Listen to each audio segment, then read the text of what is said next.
Tout le monde parle des migrants aujourd'hui. C'est comme si le monde entier migrait. Aujourd'hui, des centaines de gens sont en train de s'enfuir de Grande-Bretagne, principalement de l'Angleterre, depuis que le nouveau gouvernement est arrivé au pouvoir. Pendant ce temps, beaucoup d'autres gens pensent que ce pays que nous n'aimons plus est le paradis sur terre. Et ils risquent leur vie pour traverser et venir nous habiter, prendre notre place en quelque sorte. Et nous voyons ces gens-là et beaucoup de gens ont remarqué que curieusement, ces gens qui disent qu'ils sont des réfugiés sont principalement de jeunes hommes. Si vraiment ils étaient réfugiés, si vraiment ils fuyaient quelque chose de terrible, pourquoi ne prenaient-ils pas avec eux leurs femmes et leurs enfants? Et je veux vous raconter une histoire que peu de gens mentionnent aujourd'hui. Un livre a été écrit en 2018 qui s'appelle De si longues nuits, la solitude des épouses d'émigrés en Afrique de l'Ouest. Vous ne savez pas, vous oubliez que ces gens qui nous envahissent tous les jours ont laissé derrière eux des familles, des épouses et des torrents de larmes. La citation placée en exergue de ce rapport de la journaliste Aurélie Fontaine, tirée de Celles qui attendent, le place d'emblée dans le sillage des romans de la migration et de leur choix de privilégier les parcours masculins. Comme le disait la romancière sénégalaise, on parle souvent de ceux qui tentent d'atteindre les côtes européennes, de ceux qui réussissent et de ceux qui tragiquement meurent sur le chemin, mais on oublie les épouses de ces émigrés, celles qui restent au pays.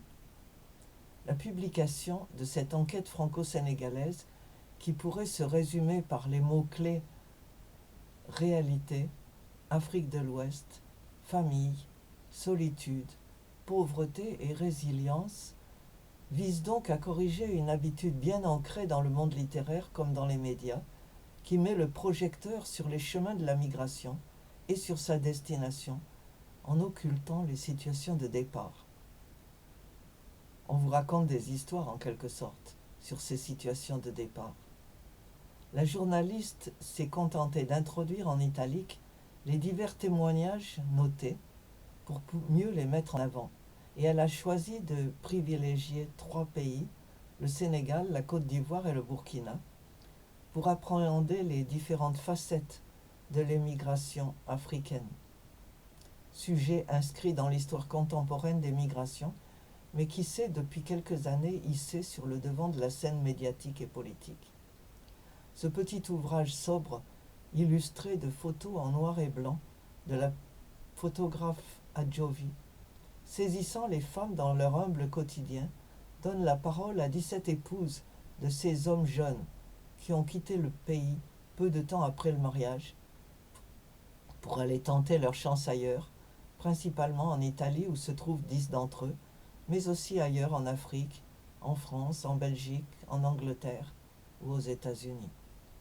Alors que la différence entre la ruralité sénégalaise ou burkinabé, marquée par l'emprise de l'islam sur les couples, et le récit de femmes scolarisées issues de classes moyennes d'Abidjan aurait pu présager d'une grande différence de situation, c'est en fait l'uniformité et la monotonie des parcours qui sautent aux yeux à la lecture des témoignages recueillis.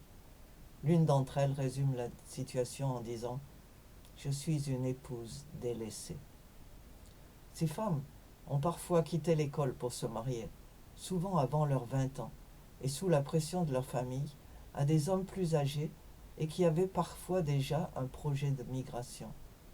En fait, ces projets de migration ont attiré les familles, les ont convaincus de marier leurs filles à ces hommes.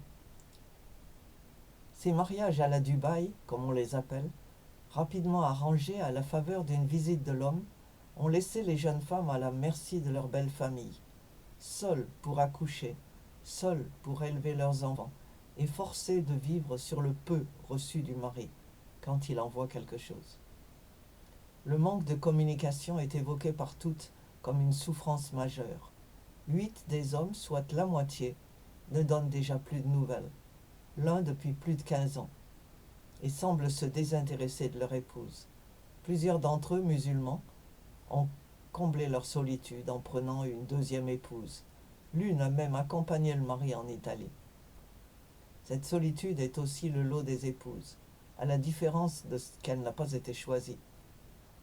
Elle est très mal vécue par ces femmes qui avaient rêvé d'une autre vie. Elle a engendré regrets et amertume. Comme le dit l'une d'elles, j'aurais pu être médecin ou fonctionnaire. Maintenant, c'est trop tard. Derrière les confidences de ces épouses, qui pour la plupart ont décidé de rester anonymes, se révèle sans surprise l'unique raison de la migration. Il était certain, dit une épouse, de gagner plus d'argent en Europe. Et voilà, les réfugiés. Le chirurgien d'Abidjan lui-même n'a pas pu résister à la tentation. Mais les récits sont unanimes à souligner l'échec du rêve. Aucun émigré n'a réussi. Parfois sans papier, une fois leur visa expiré, ils sont devenus au mieux travailleurs saisonniers ou vendeurs ambulants. Un seul des mariages a réussi, du fait du retour du mari après plusieurs années et des efforts de réadaptation entrepris par la petite famille pour réapprendre à vivre ensemble.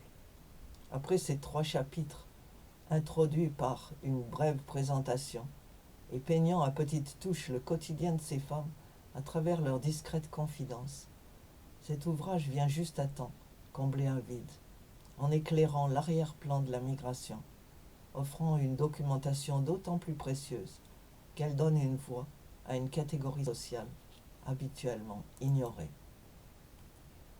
Alors, vous n'avez peut-être pas lu ce livre, mais je vous encourage à le lire s'il vous tombe sous la main. N'ignorez plus ces familles délaissées, abandonnées, ces femmes restées sans argent, sans compagnon, sans encouragement, sans soutien.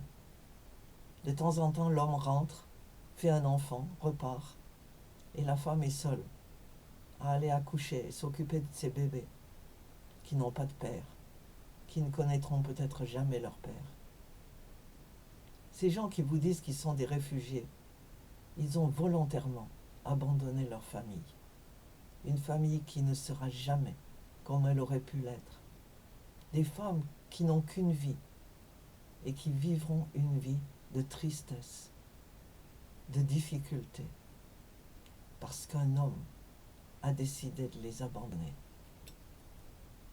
Et on ne parle là même pas des pays laissés sans hommes, sans travailleurs, sans médecins, sans infirmiers, sans comptable. Tout ça pour aller gagner de l'argent ailleurs.